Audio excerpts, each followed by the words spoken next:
Lezi indaba zehora lokuqala sikwethulela zona bukhoma ekomkhulu le-SABC e-Auckland Park eGoli. Naze inohlonze emini nje. If you look at every child, they are sponges. They are sponges waiting to be, filled with the water of education. Umengameli wezwe uCyril Ramaphosa usememezele ukuthi uhulumeni uzotshala imali eyigidi eziyishumi zamarandi eyinhlelweni zokuthuthukisa inkulisa eminyakeni emithathu ezayo.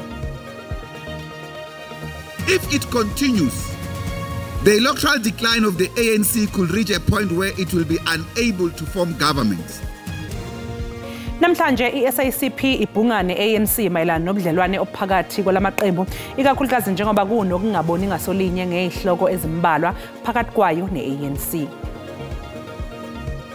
Today, my Lord, I would ask make an appeal to whoever may have the child to bring the child back and that the child is still alive. Owabe engumsolwa phambilini nosephenduke ufakazi wombuso ecaleni lokuthunjwa kaJocelyn Smith uLaurentia Lombard uqhubekile nokwethula ubufakazi obushaqisayo namhlanje kuleli icala.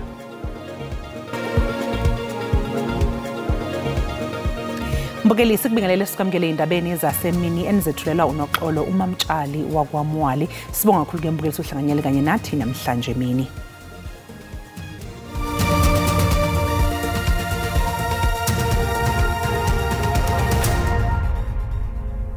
Umengameli wezwe uCyril Ramaphosa usememezele ukuthi uhulumeni uzotshala imali eyigidi eziyishumi zamarandi eyinhlelweni zokuthuthukiswa kweinkulisa eminyakeni emithathu ezayo. Lokho kuhlaluke ngesikhathi umengameli evula ingqungquthela eyaziwa ngeBanapili Early Child Development Leadership Summit eGoli khona namhlanje. Le ngqungquthela ke ihlelwe ngokuhlanganyela umnyango wemfundo eyisekelo kanye nobuholi bezamabhizinisi kuleli. Uhulumeni kanye nosomabhizinisi basebenza ngokubambisana ukuqinisekisa ukuthi zonke izingane ziyalithola ithuba lokufunda izinkulisa. Le ngqungquthela kuhloswe ngayo ukuqinisekisa ukubambisana phakathi kahulumeni nezinkampani ezizimele ekufezekiseni lokho umnyango ozibekele khona ngonyaka u-2030 nokuqinisekisa ukuthi imfundo isezingeni kanye nokuqala ukufunda ngesikhathi esifanele. Our immediate focus is to extend access to early childhood development to every child. It is one of the most powerful levers that we have as a nation to unlock the potential of our future. Njengamanje zibalelwa ku-1.3 wezigidi izingane ezingabhalisiwe ezinkulisa nokwenza ukuthi zingacijeki ngemfundo eyisisekelo ewusizo olubalulekile ekuqhubekeni nokufunda. If you look at every child, they are sponges. They are sponges waiting to be, filled with the water of education. They are sponges just willing and ready to suck in as much knowledge as possible. Kusenjalo ungqongqoshe wemfundo eyisisekelo uSifiwe Gwarube ubalule ubumqoka bokucija izingane ngamakhono okufunda zisencane. uGwarube uthi lokhu kungalekelela ekutheni izingane zibe bukhali ezifundweni zezibalo kanye nesayensi ngokuhamba kwesikhathi. We know that the literacy and numeracy crisis that we face in South Africa can be directly linked to poor foundations of learning. We believe that if we get the foundations right, that things like uptake in maths and science, things like matric results will take care of themselves because we would have gotten the foundation right. Umengameli wakuleli uCyril Ramaphosa uthi kuzoqhutshekwa nemizamo yokulungisa ubudlelwano neMelika yize yona iMelika isiqoshe oyinxusa lakuleli eMelika uIbrahim Rasool.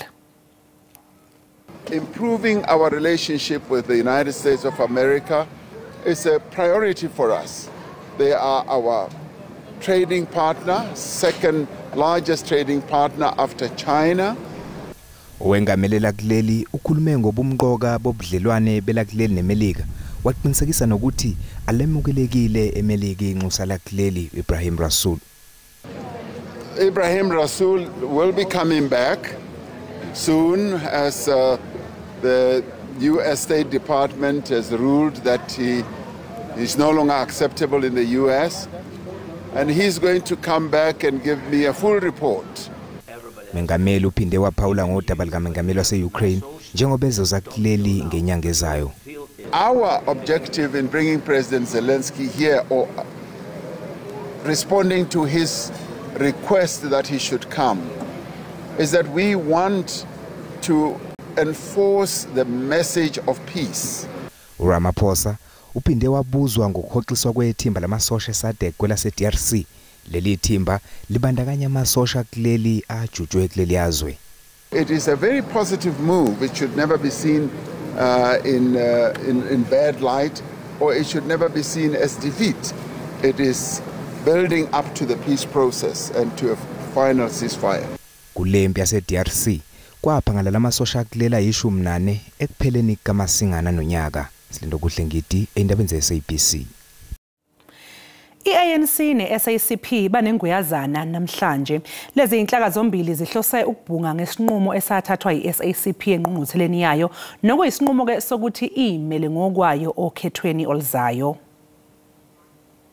We are ready also to engage with our allies on these matters. Isimo sobudlelwano phakathi kwalezi inhlangano zombili into ebekwe yabaseqhulwini kokudingidwayo. We will be holding a bilateral session with the ANC to address a number of strategic issues of mutual interest between the SACP and the ANC. Nakuba lamadlela ndawonye nethemba lokuthi lo mhlangano uzolungisa ubudlelwano abukeke ngafuni ukuguquka ekulweleni amandla ombuso. Nobhala jikelele wayi SACP ukubeke kwacaca ukuthi lesi akusisi isifiso somuntu oyedwa kepha esenhlangano. The ANC remains seriously factionalized with moral and political decay that has been far-reaching. Its future electoral prospects have also become uncertain, with a strong possibility of experiencing a further decline if it does not achieve a turnaround. Lo mhlangano we-ANC ne-SACP uqale ekuseni namhlanje eLuthuli House. Singaphambi kwenkantolo yezisebenzi yaseThekwini isicelo sokwedlulisa isinqumo senkantolo sangolwezi wanyakenye nesathola ukuthi ibhange lombuso lalingenalo ilungelo lokufaka ibhange ithala ngaphansi kweso lomlawuli. Lokhu njengoba ithala kanye nebhange lombuso bengaboni ngasolinye mayelana nokuthi umlawuli uJohannes Kruger unamandla angakanani.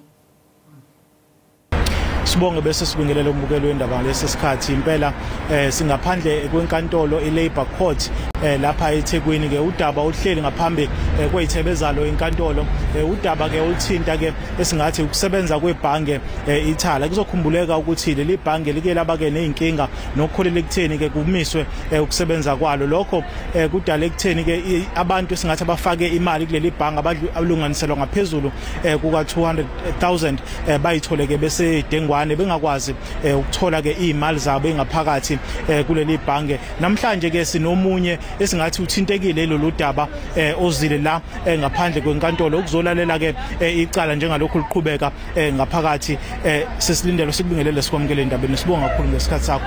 Sichazele sisi ukuthi wena njengomndeni wakho njengawe lithinte kanjani ukuvalwa noma ukumiswa kokusebenza kwebhange ithala. Oh, igama nguLindelwa Maduna ngiswayisini mkuwa 31. Indaba yalo ithala lokuvala kwethala kusithinte kakhulu kusithintile kakhulu ngoba uma sebenzisa lona uma unenhlanhla Mbelani Sibongo usebenzisa lona kusukela 2018 esebenzela uCWP since aqala ukusebenzela uCWP ngo2018 waqala ngalo ibhenki lelo wasebenzisa lona sonke lesikhathi yonke leminyaka bebhenka ngalo. So ekuvalweni kwalo akaze kuze kube khona mhlawumbe notice ekuthenini ibhenki lizovalwa batshelwe abakaze batshelwe lutho batshelwe nje sekuthiwa ibhenki selivaliwe. Kepha sibusele ke kuleli qophelo intambo kwenegoli. Sibonge kuSimphiwe Makhanya umphakathi waseNanda naseLamontville eThekwini okhahlanyezwe isimo sezulu esibi usuzwakalise ukukhathazeka kwawo kuNdunankulu kwaZulu Natal uThami Ntuli ukuthi enze imizamo yokuthi basuswe kulezi indawo abakuzo. Ukukhathazeka kuya ngokwenyukela kwemiphakathi ehlala ezindaweni ezijwayele ukuba nezikhukhula eThekwini.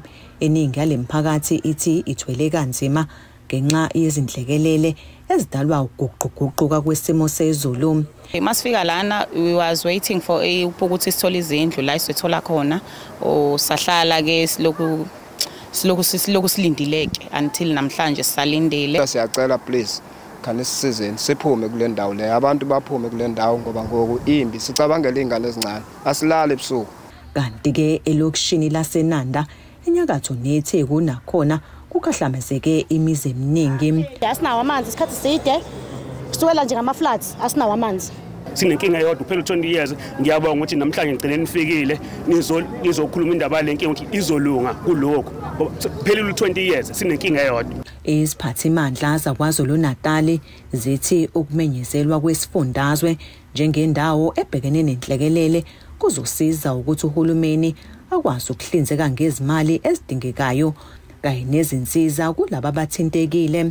Sesixoxile-ke nelaba abamele human settlement ukuthi akube khona okwenziwayo nano Director General waZulu-Natal sebengithembisileke ukuthi khona bazokwenza. Ngizolindela i-report bagcine benza ini ngempela ngoba akukho kunye ngaphandle fanele basuswe kuleya ndawo leyana. Iziphathimandla zilinganisela umonakalo wezimvula ezinamandla nezikhukhula kusukela ngoFebruary kulonyaka emalini engaphezulu kuwa 3.1 billion rand.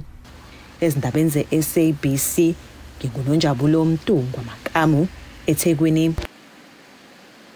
Mbukalo kwamanje ke sasiqhunga lapha ngaseyitolo kanti uma ngabe sibuya sokuphathela uWT. Angikwazi ukuhamba phakathi kwabantu ngoba manje ngingabona umuntu ofana nalomuntu owayela ngiba nalento ukuthi mhlawumbe uyena. Umndeni waseMgungundlovu kwaZulu-Natal ufuna ubulungiswa ngokudutshulwa kubulawe kwendodakazi yawo eneminyaka engama-22.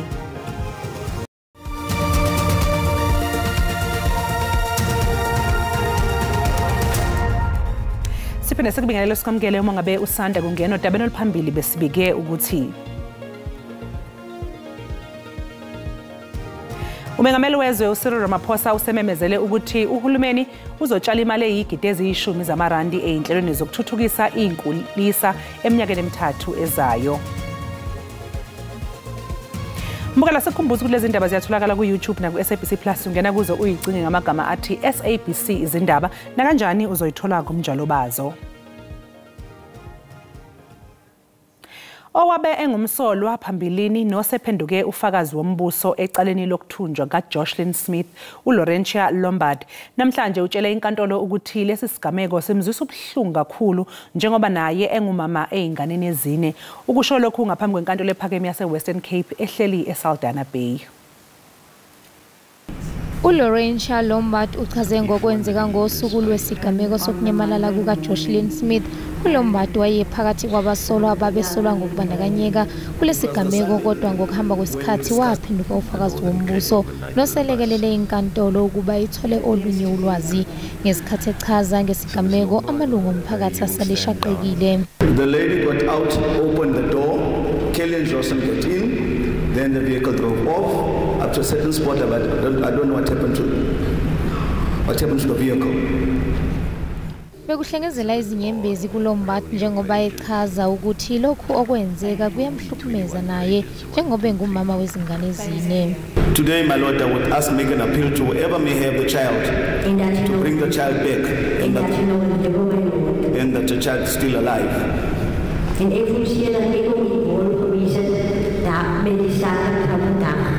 I feel sad and bad, my Lord, because I was involved about the case of today.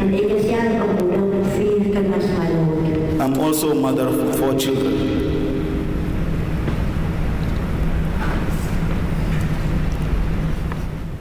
uLombard uzophinde buye enkantolo ukuze aphekwe ngeminye imibuzo emva kwabanye ofakazi bombuso abasathula ubufakazi. Leli cala liyaqhubeka. Umndeni waseMgungundlovu kwaZulu-Natal ufuna ubulungiswa ngokubulawa kwendodakazi yawo eneminyaka engama-22 ubudala edutshulwe yabulawa isekhaya layo emva kwengxabano ngezithombe. Sekuboshwe abasolwa abane kanti lesi sigameko sesithukuthelise umphakathi. Umndeni usale ukhungathekile manje ufuna izimpendulo. Indodakazi yawo Avuyile Dlomo obefundela ubuhlengikazi wadutshulwa wabulawa esekhaya lakhe eSobantu ngenyanga yedlule. uAvuyile ke wayesenkantolo yeMantshi eMgungundlovu ehamba nomfowabo. Ukuzithwebula ke izithombe ngomakhala ekhukhwini wakhe kwaholela ekutheni kube nezigameko ezithusayo. Abesifazane abane kusola ukuthi bazitshela ukuthi uthwebula bona. Base bayambuza ke uAvuyile bemsola ngokuthi uyabathwebula bamphuca umakhala ekhukhwini wakhe. Umfowabo ke ukhumbula konke okwenzeka. Khona amantombazana ade ehleli lapha kwawuthi ngiwabonile vele. Isho ukuthi khona amantombazana ade ehleli lapha asefika ngiphuca ifoni esitolo athi bengiwashutha. So nelinye iphoyisa lasenkantolo elalikhona eduze ngesikhathi engixoxela.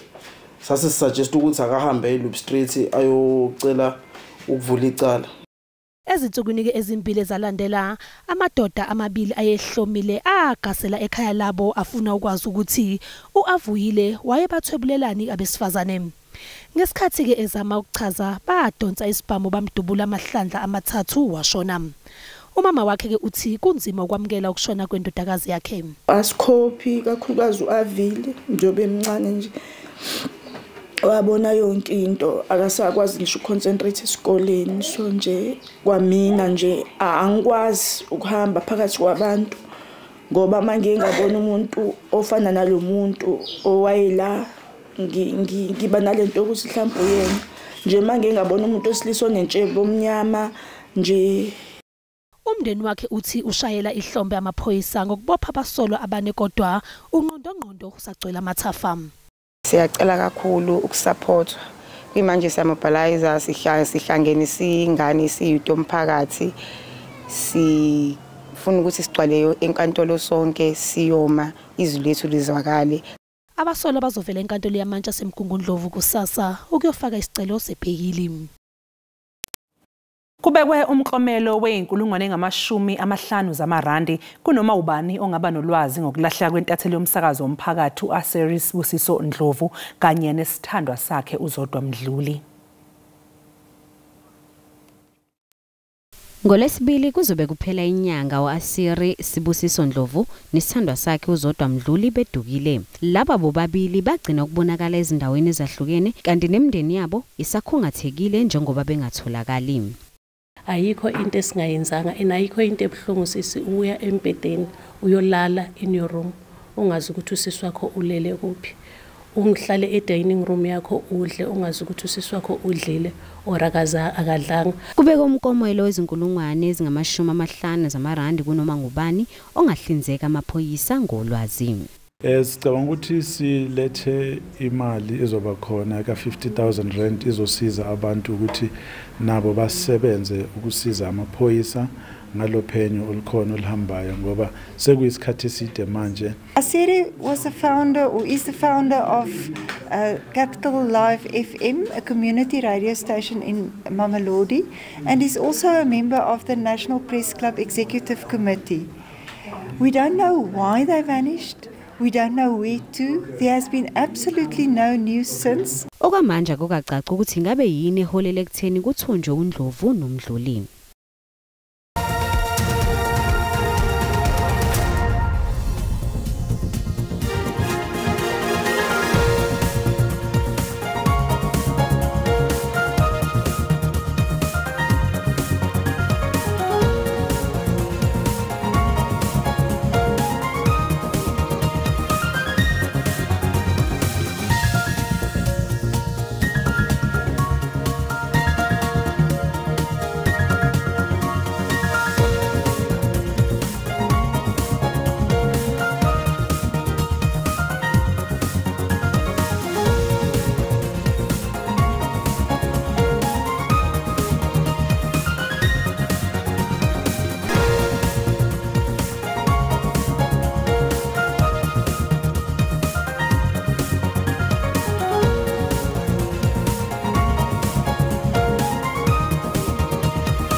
Ngakho-ke liziyaguqa indaba zehora lokuqala ozakwethu-ke bayeza ney'ndaba ngolimi lwesiNdebele magamanxa ihora lesihlanu.